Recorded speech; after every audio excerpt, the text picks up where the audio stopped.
concept, pardon, design Design graphique et graphique. digital. Voilà, c'est ça, design Exactement. graphique et digital. Donc moi, c'est Shadi de la chaîne Chat Dessin. Puis je suis avec Anna, donc mentor dans cette partie-là, et Bonjour à tous. deux apprenants, donc Leïna et Rémi. Bonjour à vous.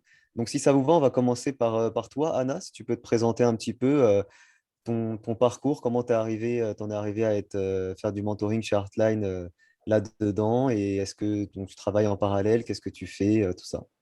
Ok, merci Chadi. Bonjour à tous. Alors, donc, je m'appelle Anna, je suis graphiste et UI designer. Parfois aussi, je fais un peu du UX design. Donc, pour information, l'UI design, c'est tout ce qui concerne l'interface d'un site internet ou en tout cas d'un support digital. Ça peut être une application, une appli, enfin, n'importe quoi.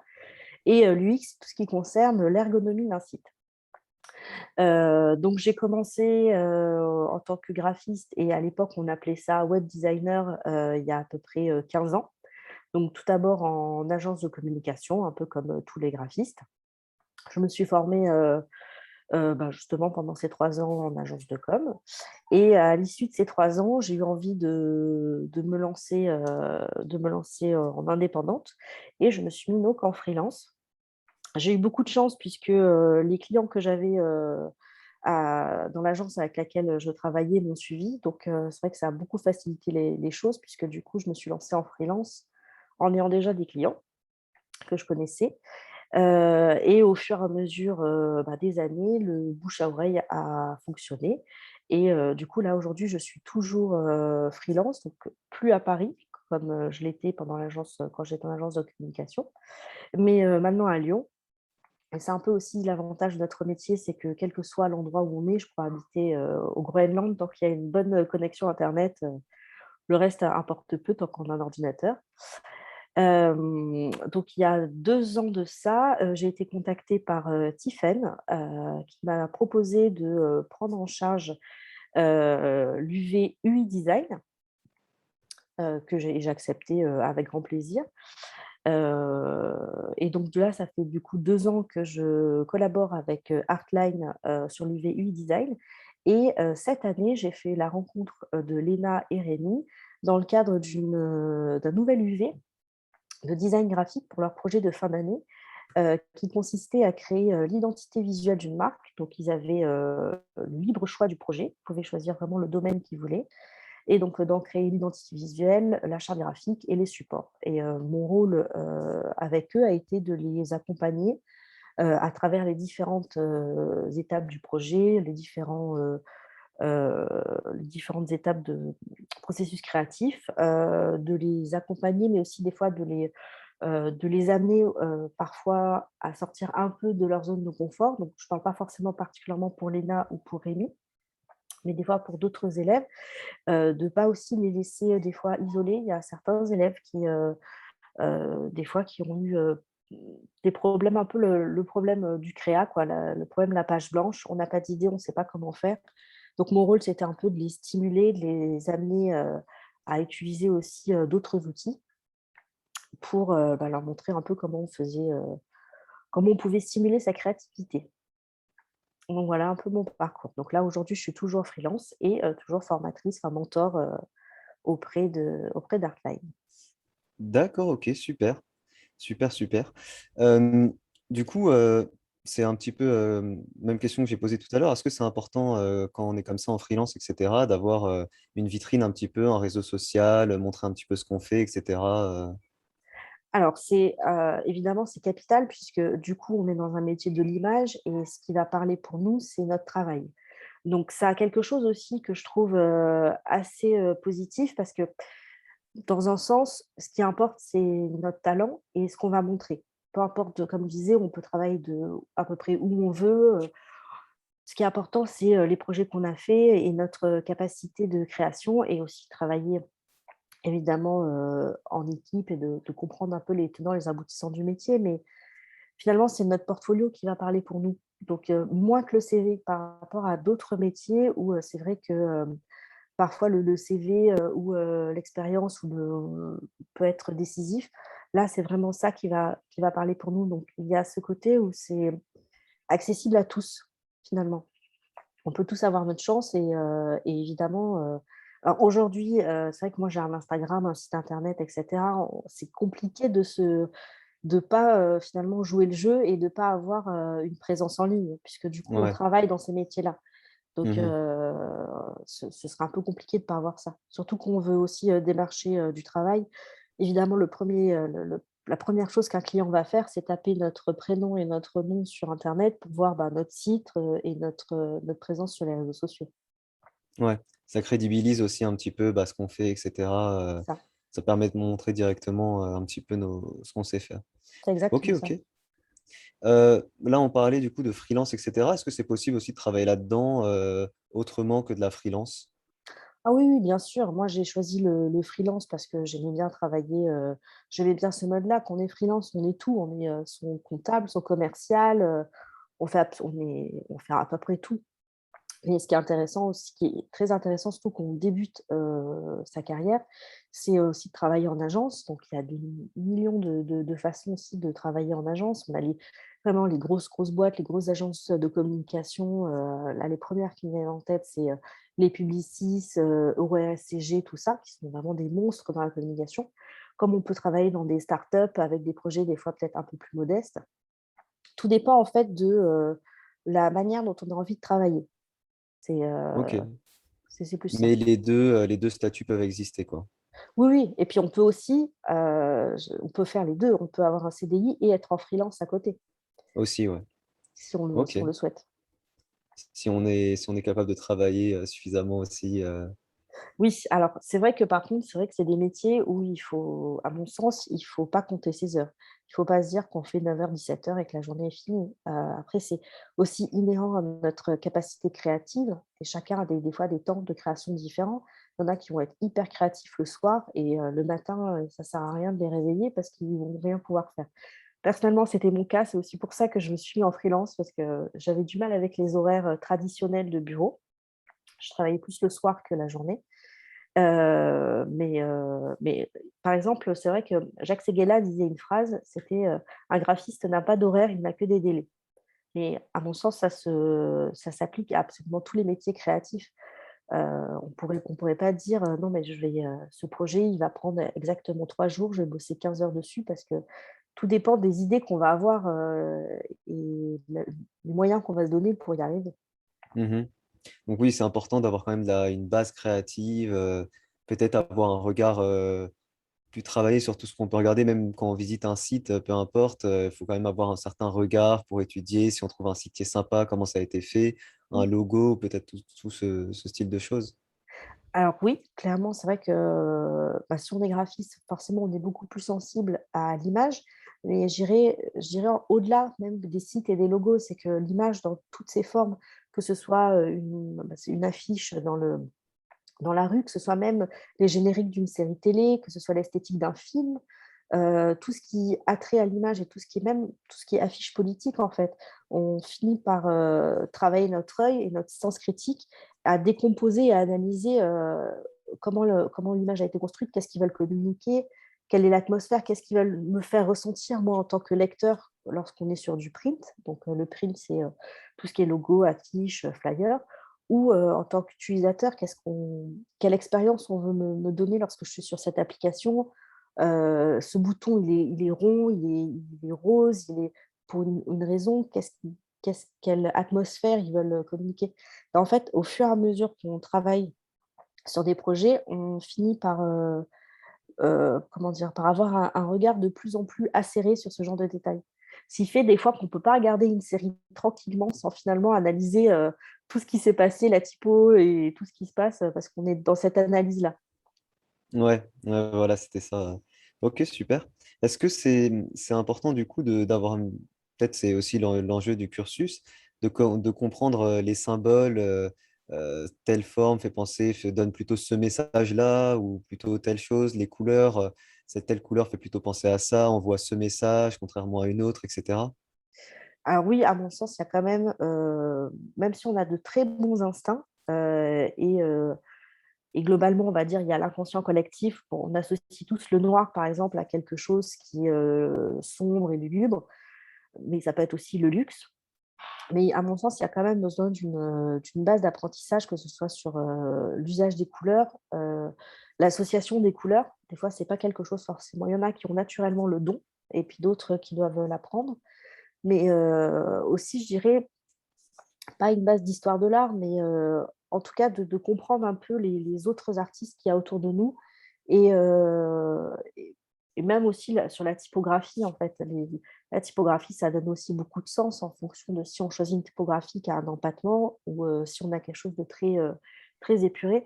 Ça donne un sens ça peut complètement, changer le sens d'une image. Donc, ça, pour le coup, à mon sens, c'est vrai, couleur, typographie et forme, c'est quelque chose qui peut mériter un petit temps d'apprentissage, même si on peut avoir de très bonnes bases, hein. C'est que le rond, c'est rassurant, ce genre de choses, mais c'est bien d'en connaître des fois un peu les symboliques. Ok. Super. Et du coup, est-ce que c'est important aussi d'avoir une certaine culture de ce qui existe déjà pour pas, pour éviter certaines associations? Par exemple, si on veut faire un logo avec une certaine typo et cette typo-là enfin, ce style de typo est énormément repris pour telle ou telle chose, mais on n'aimerait pas trop cette association. Est-ce que c'est important du coup d'avoir une bonne culture autour de ça? Alors Ou est-ce qu'on évidemment, regarde pas trop c'est bien évidemment d'avoir une culture de l'image, de faire cette veille graphique. Alors je vais mettre dans le terme graphiste tout ce qui est, métier créatif, digital et print. Tous les graphistes ont besoin évidemment de ce travail de veille, mais c'est impossible d'être, omniscient et de se dire que, bah, là, le logo qu'on fait, ça se trouve, il y a quelqu'un dans le monde qui est en train de faire exactement le même que nous et on ne le sait pas. En général, ce travail de veille, il va se faire au moment où on va avoir, le projet qui va se présenter. Je donne un exemple tout bête, admettons qu'on doit faire, un logo pour une marque de café. Avant de se lancer dans la création du logo, ça peut être pertinent de faire, ce qu'on appelle un benchmark, donc une recherche d'existants pour savoir tous les autres logos qui peuvent exister, heu, dans la création de café, par exemple. Alors, encore une fois, ça se trouve, on va peut-être passer à côté d'un logo qui ressemblera à celui qu'on a fait, mais de voir ce que les autres ont pu faire pour peut-être éviter de faire la même chose. Ou alors ça aussi, c'est une possibilité. Il y a, 2 axes de communication. Donc c'est où on veut se démarquer complètement de ce que peuvent faire les autres, ou parfois il y a certaines marques, qui sont pas forcément contre l'idée que leur logo, s'associe en termes d'identité visuelle, ressemble un peu à des logos des concurrents qui ont, une image de marque beaucoup plus forte. Des fois, ça peut être aussi une volonté d'avoir quelque chose pour s'en accaparer un peu tout le prestige et toute la renommée. Mais bon, D'accord. c'est compliqué quand même de pouvoir tout voir, quoi. Ouais. Ok, ok. Est-ce que dans ce milieu-là, c'est compliqué de trouver des clients? Est-ce qu'il y a des astuces, des conseils qu'on peut donner pour démarcher ses premiers clients? Est-ce que faut plutôt être passif, juste s'occuper de ce qu'on veut montrer, le site internet qu'on fait, etc. Ou est-ce qu'il faut aller soi-même, essayer de rechercher un petit peu, prospecter, tout ça? Bah, absolument tout ce que tu as dit. C'est-à-dire Ouais, qu'il faut, 1re étape, c'est évidemment avoir, comme je disais tout à l'heure, son portfolio en ligne. C'est pas obligatoire, mais une présence sur les réseaux sociaux, LinkedIn, Instagram, une présence professionnelle, hein, j'entends.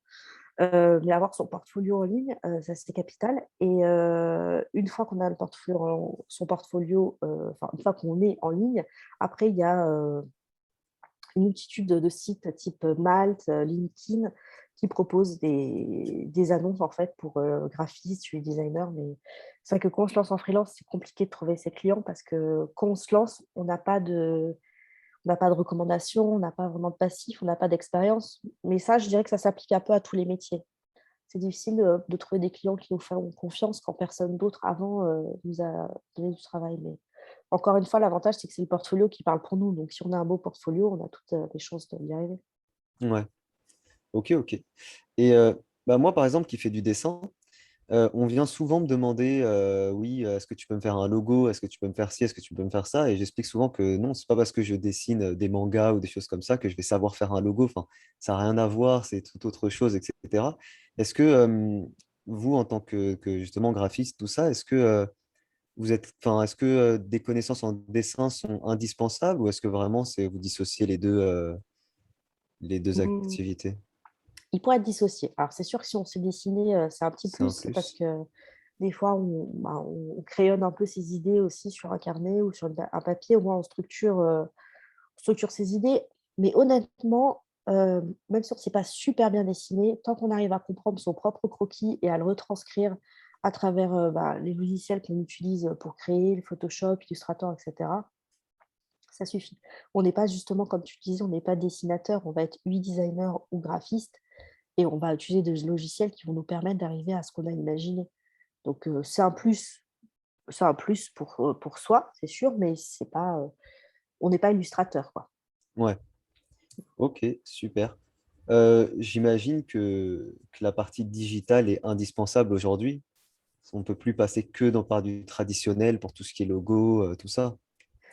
Ah oui, c'est serait très compliqué aujourd'hui, je pense, pour un graphiste de faire que du print et d'avoir, aucune connaissance digitale. Enfin, c'est possible, hein, mais c'est des carrières, je dirais aujourd'hui, qui sont plus de l'ordre de l'art ou de l'artisanat que, que des métiers dans lesquels on peut vraiment avoir des perspectives, de travail, poussées. Je ne dis pas que c'est impossible, mais il faudrait Mmh. aussi habiter dans des villes type Paris, Lyon, enfin, de faire que du print, je pense que ce serait compliqué pour un créatif aujourd'hui. Pas impossible, mais compliqué. Je crois que le Ouais. digital, c'est essentiel d'avoir cette palette en plus. Et justement, bah, comme aujourd'hui tout se fait en digital, hein, autour de ces métiers-là, est-ce que, on peut contacter justement, des annonces, quelle que soit la localisation, même si on est loin et cetera, comme tout peut s'envoyer et cetera? On n'est pas obligé d'être en présentiel là où, la personne recherche le client?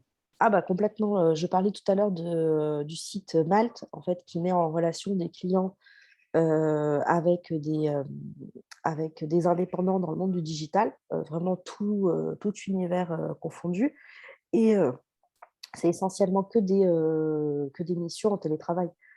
Donc Ouais, oui, on n'a pas du tout besoin, enfin, c'est vraiment très rare, en fait, que des clients demandent d'avoir, le enfin, du moins qu'on est en freelance, hein, j'entends, évidemment, quoi. D'avoir d'être sur place, en fait. Peut-être lorsqu'on travaille aussi en équipe, ça peut être intéressant. Je parle, par exemple, notamment pour un UI designer. Admettons qu'il travaille, dans le lancement d'un projet, ça peut être intéressant s'il y a un UX designer, si, il y a quelqu'un qui s'occupe de tout ce qui est, optimisation du référencement ou même les développeurs. C'est vrai que ça peut être intéressant dans les premières réunions d'être tous ensemble. Mais bon, là, encore une fois, ces 2 dernières années nous ont prouvé qu'on pouvait faire beaucoup de choses en télétravail sans être là physiquement, hein. OK. Est-ce que, c'est important, quand justement on est dans ces métiers d'avoir une connaissance un petit peu en droit, en termes de droit? Ou est-ce que vraiment le graphiste ne s'occupe pas trop de ça, lui il va vraiment juste fournir ce qu'il veut au client et sans trop Alors, s'occuper de cet aspect? moi, je m'en suis toujours, complètement, comment dire? Détachée. J'ai pris un comptable Ouais, parce que c'était quelque chose d'assez obscur pour moi et j'avais la crainte de ne pas savoir ou de mal faire, donc j'ai préféré prendre un comptable. Après, ça peut être toujours intéressant évidemment de connaître, ses droits, notamment tout ce qui est, lorsqu'on on lègue en fait ses droits artistiques sur une création. Mais encore une fois, après, hormis si on est un artiste, un illustrateur très reconnu, si demain on nous demande de faire le site internet, pour, je sais pas, une maison qui vend du café, bon ben, on va leur laisser le droit de notre création pour qu'ils ouais, puissent l'utiliser, en général. Donc OK, non, à mon sens, c'est pas capital, ça peut être bien, mais c'est pas capital. OK. Et par exemple, pour un futur élève qui regarderait justement ce live, est-ce qu'il y a des outils, dont il aura besoin? Une tablette graphique, Photoshop, d'autres choses auxquelles, on pourrait ne pas penser? Alors évidemment les logiciels, de création, la suite Adobe, c'est vrai qu'elle est quand même, essentielle. Donc Photoshop, Illustrator, InDesign, Adobe XD. Donc Adobe XD, c'est pour tout ce qui est UI design. Éventuellement Sketch, mais alors Sketch, c'est un outil pareil, c'est pour faire de l'UI, mais Sketch ne fonctionne que sous, Mac, c'est un peu le problème. Hem, donc ça, ce sera en termes d'outils. Une tablette graphique, c'est pas capital. Il y en a qui travaillent très bien qu'à la souris. Pour la tablette graphique, c'est plutôt un confort, c'est pas capital. Ça peut venir C'est pas après. indispensable, ouais. Non. OK. Super. Et beaucoup de Ah, café aussi parce qu'il y a des nuits blanches parfois. ouais. Ouais. Et est-ce que, petite question comme ça, pour voilà, savoir, pour orienter un peu les gens, si savoir un peu à quoi s'attendre et tout, est-ce que ça peut être frustrant des fois de donner plusieurs propositions à un client et que nous, on peut trouver super, et cetera, et que bah non, le client ne souhaite pas les deux, trois propositions qui ont été faites et souhaite encore autre chose, que du coup, on doit se recreuser la tête, retrouver quelque chose derrière? Alors ça, c'est le plus gros travail à faire en tant que graphiste. C'est de aussi se détacher complètement des créations qu'on fait. On fait pas les créations pour soi, on n'est pas en train de décorer chez nous ou notre appartement, on fait quelque chose pour, le client. Moi, depuis que je suis freelance, je me suis toujours, attachée lorsque je proposais un site internet, à ne proposer qu'une seule création. Mais je peux me permettre de proposer qu'une seule création parce que du coup, j'ai fait ce qu'on appelle un brief créa qui était hyper poussé pour bien comprendre ce que voulait mon client et qu'est-ce qu'il voulait communiquer. Mais ça va être inévitable, ça va arriver, 1 million de fois on va avoir des clients qui vont refuser, qui vont pas aimer et là, il faut essayer de faire une distinction entre, c'est pas nous personnellement qu'on attaque, même si c'est notre création, mais de détacher notre création de nous-mêmes. C'est un petit travail, d'ego. Il faut un peu mettre son ego de côté. C'est compliqué, mais il faut pas le prendre personnellement parce que sinon on s'en sort pas et après ça crée des relations aussi très conflictuelles avec notre client. Bien sûr, et puis ça peut être aussi un gage que le client recommande ou non, si l'artiste est trop attaché émotionnellement à ce qu'il propose ou pas, quoi. Bah oui, encore une fois, c'est Ok, pas c'est pas chez nous qu'on décore pas chez ouais, nous, c'est donc ça. Alors, est-ce que ça pourrait quand même, est-ce que ça t'est déjà arrivé, par exemple, de quand même convaincre un client après discussion et tout, sur plutôt un projet, plutôt quelque chose, ou est-ce que ça, c'est pas trop ton travail aussi? Alors, mon expérience m'a appris que si un client n'est pas, convaincu dès le début, même si on arrive à le convaincre en parlant pendant, 3/4 d'heure, c'est une histoire de coup de cœur, en fait. C'est le problème, c'est du visuel et c'est de la création, donc c'est vraiment aussi basique que j'aime, j'aime pas. Donc Ouais, je peux réussir pendant 3/4 d'heure à lui parler et à réussir à le convaincre. On va raccrocher, puis 3 jours après, il va revenir en disant: «Non, mais finalement, j'ai réfléchi et c'est pas ça». ouais, Ça, on le sent de suite, c'est exactement comme quand on va au resto, hein. On peut vous conv Si vous aimez pas un plat, on peut vous convaincre, par tous les arguments du monde que c'est le plus bon plat du monde. Si vous aimez pas votre plat, vous l'aimez pas, ça marchera pas, donc donc en mais là, général, faut lâcher l'affaire. Si ouais, on Enfin, à mon sens, si on sent que son client, il adhère pas, il faut essayer de comprendre, où est-ce qu'on a mal compris sa demande. Des fois aussi, c'est des fois le client aussi qui a mal exprimé sa demande ou qui ne le sait pas. Mais il faut savoir rebondir tout de suite, se dire: «OK, ça va pas, je repars sur autre chose». Lâcher prise aussi. c'est important de communiquer du coup et d'avoir vraiment une idée précise de ce que veut le client, ça nous permet derrière de gagner du temps, tout ça? Mais je pense que allez, j'exagère pas en disant que 70 du travail du créatif, c'est d'écouter son client.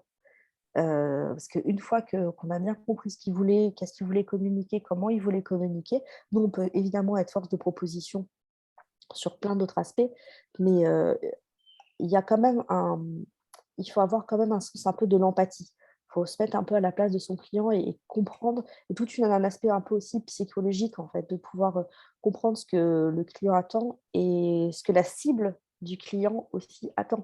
Parce que admettons que notre client, ce soit un fan, je sais pas, de métal et qu'il adore le noir tous ces codes-là, mais qui fait un site pour des vêtements pour bébé, évidemment les 2 ne vont Matché, pas quoi. ouais, ça va pas matcher. Mais faut beaucoup écouter, énormément écouter et c'est ça qui nous donne en fait, qui nous nourrit, nous, pour pouvoir, créer. OK. Hem, est-ce que, c'est pareil, c'est des métiers où c'est pas toujours très transparent par rapport à tout ça? Est-ce que c'est facile de trouver son tarif?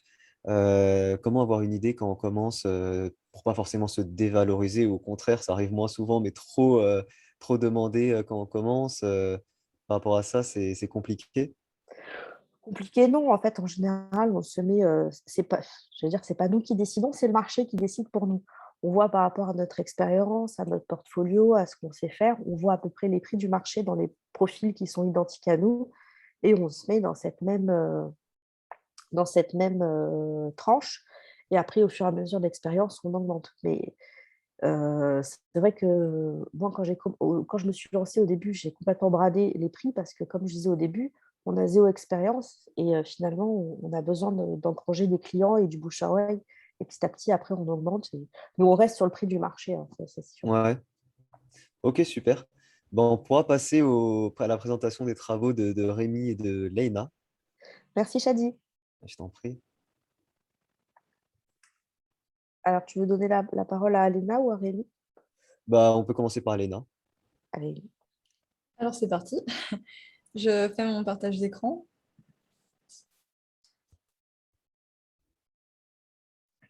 Hop, hop, hop. Voilà. Donc ce que je vais présenter là, c'est en fait le projet de fin d'année de l'année 2, Bachelor 2, donc l'année dernière en juin, où on devait réaliser l'identité en fait complète d'un sujet de notre choix. Donc c'était libre. Ça c'était vraiment bien parce qu'on a pu choisir un sujet qui nous plaisait, qui nous tenait à cœur. Est-ce que vous voyez toujours mon écran en plein écran? Parfait. Fantastique. Donc, moi, j'ai choisi de faire la refonte de l'identité graphique de l'Office du tourisme d'Okinawa. Donc, je vais expliquer un petit peu ce que c'est. Donc, Okinawa, c'est un petit archipel tout au sud du Japon, qui est notamment connu pour la longévité de ses habitants. On parle beaucoup du régime d'Okinawa, enfin, du fait que voilà, là-bas, la vie est éternelle et les gens vivent très longtemps. C'est un climat qui est tropical, comme c'est très au sud, c'est vraiment... c'est un peu un Hawaï japonais, en fait. Donc, c'est assez particulier. Au niveau de la culture aussi, c'est très intéressant parce qu'on a un mélange en fait de culture chinoise, japonaise, coréenne, de par l'histoire de l'île qui est arrivée, en fait, qui est devenue japonaise que très tard et qui a pendant très longtemps reçu l'influence de tous les pays autour. Donc graphiquement, c'est aussi intéressant parce que c'est un mélange de plein de choses. Et enfin, donc, l'Office du tourisme d'Okinawa. Donc, quelle est sa cible? Bah, c'est les touristes qui arrivent à Okinawa, tout simplement, quel que soit leur âge. Et l'objectif, c'était de promouvoir les différents aspects de l'archipel afin de le faire connaître, encourager le tourisme et ainsi participer à son rayonnement à travers le monde. Voilà, c'est un petit peu ça l'idée. Euh, donc pour ça, bah voilà, j'ai réfléchi à comment j'allais pouvoir euh, déployer ça graphiquement. Donc ça, c'est mes premières recherches de logo. Moi, dès le départ, j'ai voulu faire un logo déclinable en fait en plusieurs thématiques. C'est ce qu'on voit souvent sur les offices de tourisme. En fait, comme c'est très vaste, il y a plusieurs thématiques. C'est intéressant d'avoir un logo qui peut s'utiliser par catégorie en fait en fonction de ce dont on parle. Donc dès le début, je voulais un petit peu m'orienter là-dessus. J'ai testé plein de choses. Je suis partie dans des choses très, enfin, qui rappellent vraiment le. Oui, pardon. Léna, excuse-moi, je te coupe, mais Oui. on ne voit pas le déroulé de ta présentation. On est toujours sur la couverture, sur Ah Office du mince. tourisme. Ah, là, quand je change, vous ne voyez pas? Non. Non. Ah, c'est embêtant ça. Euh, Alors, je vais arrêter le partage et puis je vais voir. Ah, ou alors, nouveau partage.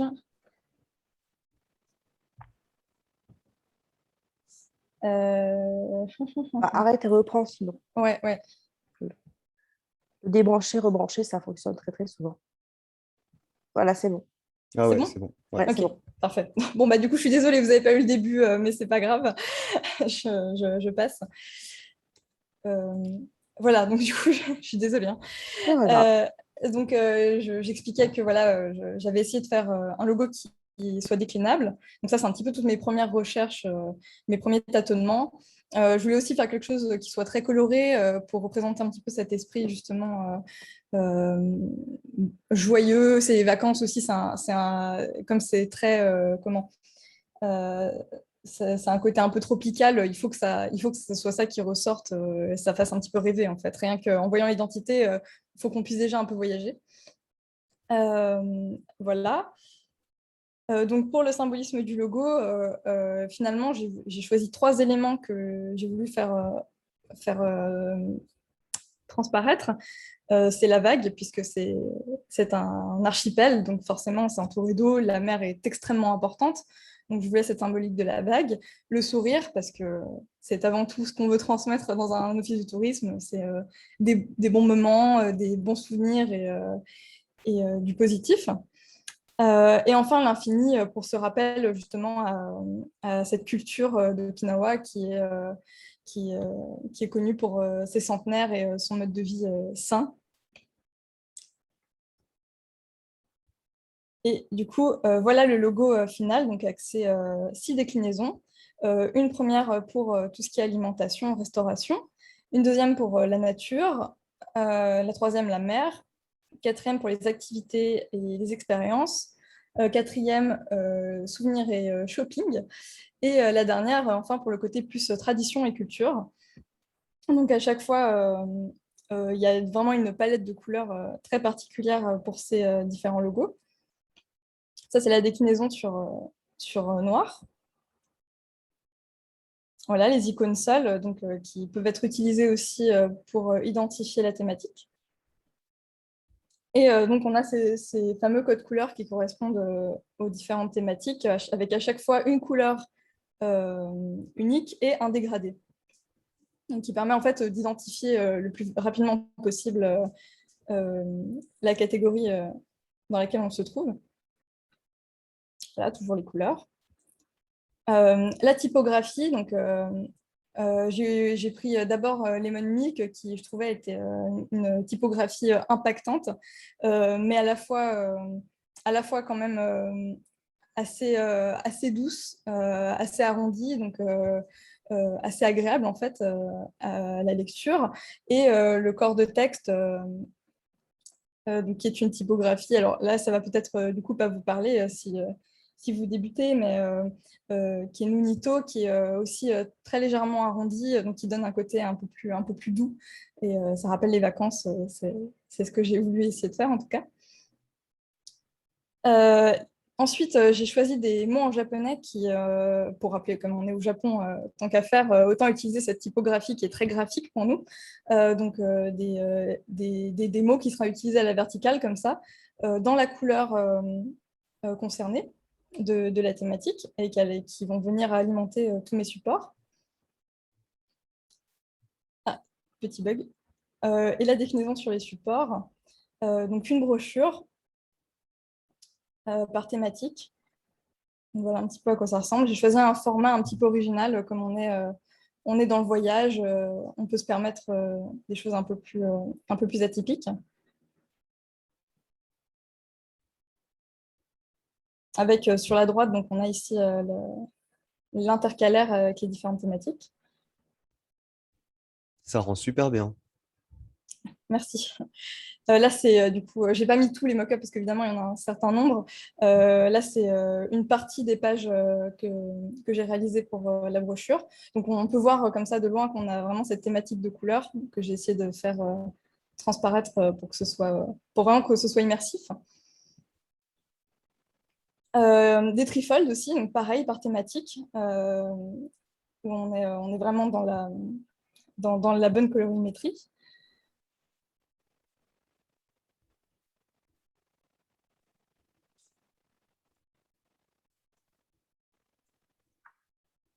Voilà, donc les six trifolds. J'ai eu l'idée de faire pour les cartes de visite des cartes à planter. Comme Okinawa est une île tropicale, elle a une faune et une flore qui sont non seulement endémiques, mais voilà, c'est très beau, c'est très dépaysant pour nous. Donc, je me dis que ça peut être intéressant pour les gens qui, une fois qu'ils sont allés en voyage là-bas, au retour chez eux, puissent planter la plante qui, en fait, donnera une fleur mystère. Et qu'ils aient ensuite la possibilité de publier avec le hashtag Okinawa Bloom la fleur en question. Ça permet de déjà faire du trafic sur les réseaux, d'attirer peut-être d'autres gens, donner envie de visiter cette île.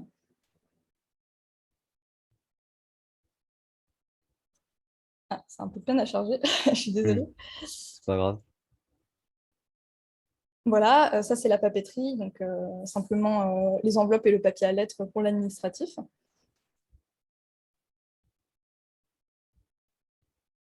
Le bus, qui est de nouveau indéclinable en fonction des thématiques, mais que serait un office du tourisme sans ces, sans ces bus de tour? Et voilà, le t-shirt qui est aussi assez emblématique des offices de tourisme en général, qui, pourquoi pas, permettrait de... Voilà, là, c'est les activités, donc un endroit où on aurait pu aller, d'acheter le t-shirt pour faire en même temps de la publicité pour le lieu. Et enfin, le sac, donc, avec le logo, tout simplement. Voilà. Très bien. Et je Toujours crois très que beau, Léna. merci. Toujours un plaisir de revoir ça. Ouais, super beau.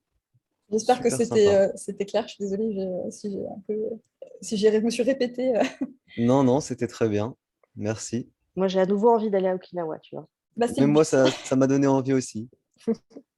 Super. Rémi, on a un peu moins de 10 minutes. On a 7 minutes exactement. Je te laisse faire une petite présentation de ce que tu as fait aussi.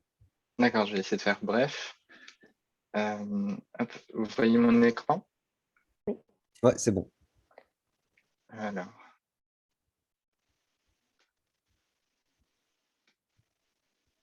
vous le voyez en plein écran ou pas? Ou ça fait comme Laina tout à l'heure? Non, pas. Là, maintenant, c'est C'est en plein bon. écran. Ouais, C'est c'est bon. bon. Ouais. Ok. Donc du coup, moi, pour mon sujet de projet de fin d'année, j'ai voulu m'inspirer de la tendance actuelle qui est à l'exploration spatiale en créant du coup l'identité visuelle d'une agence spatiale internationale. Donc du coup, pour parler brièvement du coup de la difficulté du sujet, là, c'était de se distinguer des grosses agences comme la NASA ou l'agence européenne. Donc, il n'y avait pas beaucoup de concurrence, mais des adversaires de poids. Donc, c'était la difficulté, en tout cas, pour mon thème. Donc, du coup, alors, je vais essayer de faire rapidement. Du coup, l'agence que j'ai créée s'appelle Astra, qui signifie étoile, donc dans la recherche de nouveaux systèmes solaires. Ça a son importance par rapport, du coup, à l'identité que je vais décrire juste après. Donc, juste avant, on a mes recherches. J'ai fait, du coup, comme disait Anna tout à l'heure, une recherche de l'existant, voir ce qui existait déjà pour éviter de faire la même chose et pouvoir me démarquer par rapport à eux, mais aussi comprendre les codes de cet univers-là, quoi. Donc, du coup, mon objectif, c'était de donner l'empreinte de l'homme dans l'identité visuelle de cette entreprise. C'est pour ça que j'ai choisi une empreinte digitale sur le logo, qu'on voit juste ici, du coup. Et du coup, j'ai voulu jouer avec un aspect de perspective, donner de la perspective à mon logo en créant une superposition avec le nom de l'agence. Et du coup, on peut voir que le logo a deux déclinaisons possibles avec ou sans l'empreinte digitale en fonction des supports. Donc, du coup, je passe rapidement. J'avais essayé de travailler également aussi une animation pour les supports vidéo avec un effet glitch pour rappeler l'aspect technologique de l'agence spatiale. Le motif que j'ai choisi pour décliner sur tous mes supports est inspiré du coup d'une vague, d'une éruption solaire. Je ne sais pas si vous avez déjà remarqué, du coup, ça fait un peu cette forme. Et pour le décliner sous forme de système solaire avec les planètes. C'est un motif du coup que j'ai appliqué sur mes supports, comme on le verra juste après. Donc ça, c'est les couleurs que j'ai choisies. Je me suis inspiré des couleurs du coup des écrans pour simplement rappeler encore une fois le côté technologique de l'entreprise. Donc les typographies que j'ai choisies. Je passe rapidement, hein. Donc là, en déclinaison, donc j'ai le set de papeterie avec l'enveloppe, les cartes de visite, le papier à lettres et le dépliant. Donc on remarque que ce qui est un peu d'exceptionnel là, c'est que j'utilise beaucoup le noir en fond pour dissocier vraiment la marque, l'entreprise des autres, pour rappeler l'espace. Donc, du coup, j'ai travaillé également aussi sur un support à page multiple pour le magazine, du coup, faire un magazine d'actualité de l'entreprise avec plusieurs pages.